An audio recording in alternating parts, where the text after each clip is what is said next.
தமிழர் நாகரிகத்தை உலகிற்கு பறைசாற்றும் வகையில் நெல்லையில் அமைக்கப்பட்ட பொருணை அருங்காட்சியகத்தை முதலமைச்சர் ஸ்டாலின் திறந்து வைத்தார். அதன் சிறப்புகள் என்னென்ன விரிவாக பார்க்கலாம் இந்த செய்தி தொகுப்பில்.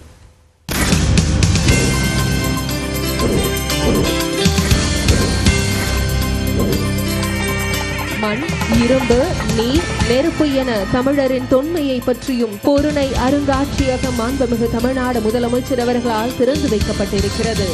நெல்லை மாவட்டம் ரெட்டியார்பட்டியில் தமிழக அரசு தரப்பில் 56 கோடியே 36 லட்சம் ரூபாய் மதிப்பீட்டில் பொருணை அருங்காட்சியகம் அமைக்கப்பட்டது. இதன் கட்டுமான பணிகள் நிறைவடைந்த நிலையில் நேற்று மாலை தமிழக முதலமைச்சர் மு க ஸ்டாலின் அருங்காட்சியகத்தை திறந்து வைத்தார்.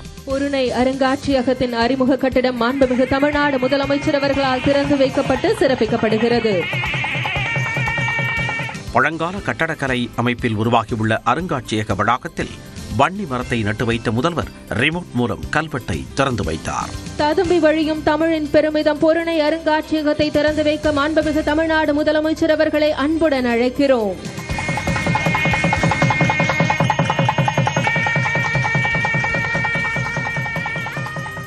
முதலமைச்சருக்கு நெல்மணிகள் பொறிக்கப்பட்ட நினைவு பரிசு வழங்கப்பட்டது.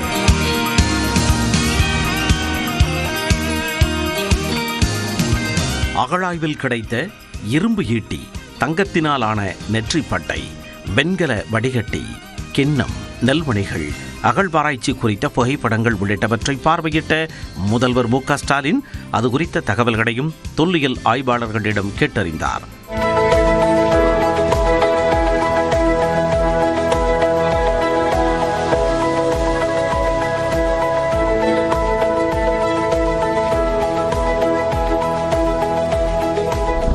மேலும் அருங்காட்சியக வளாகத்தில் அமைக்கப்பட்டுள்ள திரையரங்கில் அகழாய்வு தொடர்பான காட்சிகளை முதல்வர் உள்ளிட்டோர் கண்டுகளித்தனர்.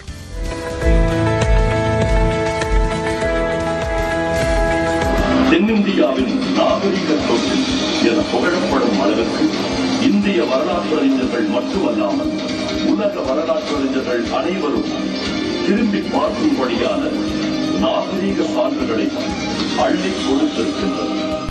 முன்னதாக பொருணை அருங்காட்சியகத்திற்கு அழைப்பு விடுத்து முதலமைச்சர் மு க ஸ்டாலின் வீடியோ வெளியிட்டிருந்தார். திருநெல்வேலியில் பொருணை அருங்காட்சியகத்தை திறந்து வைக்கிறேன். பொருணை ஆற்றங்கரை நாகரிகத்தில் நுண் கற்கருவி காலம் தொடங்கி இரும்பு காலம், தொடக்க வரலாற்று காலம்னு தொடர்ச்சியாக வரலாற்று தடயங்கள் பொருணை ஆற்றங்கரை பகுதிகளில் ஏராளமாக கிடைக்குது.